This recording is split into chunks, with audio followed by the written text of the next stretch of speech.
Hi guys, ഇപ്പോൾ നല്ല പച്ചമാങ്ങ season ആണല്ലേ. അപ്പോൾ നമുക്ക് നല്ല പച്ചമാങ്ങയും കൊണ്ടുള്ള എരിവും മധുരമൊക്കെ ഉള്ളൊരു ഡിഷ് ഉണ്ടാക്കിയാൽ അതിനായിട്ടൊരു പാൻ എടുക്കുക. പാൻ നല്ല രീതിക്ക് ചൂടാകുമ്പോഴേക്കും അതിലേക്ക് നല്ലെണ്ണ ഒഴിച്ച് കൊടുക്കുക കേട്ടോ.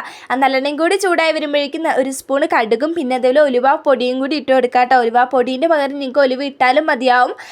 പിന്നീട് നമ്മുടെ അരിഞ്ഞ് വെച്ചിട്ടുള്ള മാങ്ങയും കൂടി ഇട്ട് കൊടുക്കുക കേട്ടോ. ഞാനിപ്പോൾ ഒരു മാങ്ങയാണ് എടുക്കുന്നത്, നിങ്ങൾക്ക് 1, 2, 3 മാങ്ങ എടുക്കുക കേട്ടോ. നിങ്ങളുടെ ക്വാണ്ടിറ്റിക്ക് അനുസരിച്ച് നിങ്ങൾക്ക് ആഡ് ചെയ്ത് കൊടുക്കുക കേട്ടോ മാങ്ങ. പിന്നെ അതിന് ശേഷം അതൊന്ന് വഴണ്ടി വരുമ്പോഴേക്കും നമുക്ക് അതിലേക്ക് ചില്ലി ഫ്ലെക്സും പിന്നെ അതുപോലെ ആവശ്യത്തിന് ഉപ്പും ആഡ് ചെയ്ത് കൊടുക്കുക. പിന്നെ ഇച്ചിരി കൂടി മുളക് പൊടിയും കൂടി നമ്മൾ ആഡ് ചെയ്ത് കൊടുക്കണം. പിന്നെ കൂടുതലായിട്ട് എരിവും അതേപോലെ കളറും കിട്ടണമെങ്കിൽ നല്ല രീതിക്ക് മുളക് പൊടിയും കാര്യങ്ങളും നിങ്ങളുടെ ആവശ്യത്തിനനുസരിച്ചുള്ള മുളക് പൊടി ആഡ് ചെയ്ത് കൊടുക്കുക. പിന്നെ ഇതുപോലെ നല്ല രീതിക്ക് മിക്സ് ചെയ്ത് വന്നതിന് ശേഷം ഇതുണ്ടല്ലോ ഇതുപോലെ നല്ല രീതിക്ക് ഒന്ന് വഴണ്ടി കിട്ടും. അപ്പോൾ ഇതുപോലെ ആക്കിയെടുക്കുക. പിന്നീട് നമ്മൾ നമ്മുടെ ബെല്ലം ഉണ്ടല്ലോ, ബെല്ലം നല്ല രീതിക്ക് ഉരുക്കി, അതായത് വെള്ളം ഒഴിച്ച് ഉരുക്കി മെൽറ്റ് ചെയ്തതിന് ശേഷം നല്ല രീതിക്ക് അരിച്ച് ഒഴിക്കുക ഇതിലേക്ക്. അതിന് ശേഷം നല്ല രീതിക്ക് മിക്സ് ചെയ്ത് നല്ല രീതിക്ക് തിളപ്പിച്ചൊരു കുറുകി കിട്ടുന്ന ഒരു പരുവം വരെ ഒന്ന് തിളപ്പിച്ച് കൊടുക്കുക കേട്ടോ. പിന്നെ ഞാനൊരു കാര്യം പറയട്ടെ, ഇതിൻ്റെ ഫൈനൽ ലുക്കും പിന്നെ ഇതിൽ ഒരു ചില്ലി ഫ്ലെക്സും കാര്യങ്ങളൊക്കെ ആഡ് ചെയ്യുന്നതിൻ്റെയും ഇതിൻ്റെ ഫൈനൽ ലുക്കും കാര്യങ്ങളൊക്കെ ക്ലിപ്സ് എൻ്റെ ഉണ്ടായിരുന്നു, പക്ഷെ അത് ഡിലീറ്റ് ആയി പോയിട്ടുണ്ടായിരുന്നു കേട്ടോ.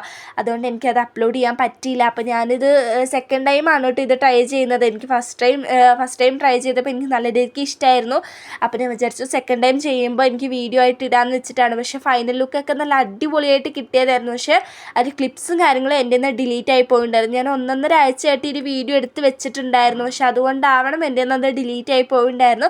പിന്നെ ഒരിക്കൽ കൂടി ഞാനിത് ട്രൈ ചെയ്യുന്നതായിരിക്കും. അപ്പോൾ ഞാൻ ഇതിൻ്റെ ഡീറ്റെയിൽ ആയിട്ട് ഈ വീഡിയോയും കാര്യങ്ങളൊക്കെ ചെയ്യാട്ടോ. അപ്പോൾ നിങ്ങളിതൊന്ന് ട്രൈ ചെയ്ത് നോക്കണം, കാരണം നല്ല ടേസ്റ്റാണ്. കാരണം എരിവും അതേപോലെ മധുരമൊക്കെ ഇഷ്ടമുള്ളവർക്ക് ഇത് അടിപൊളി സംഭവമാണ്. അപ്പോൾ എല്ലാവരും ഒന്ന് ട്രൈ ചെയ്ത് നോക്കണേ. അപ്പോൾ അടുത്ത വീഡിയോയിൽ കാണുന്നതായിരിക്കും. Bye bye, see.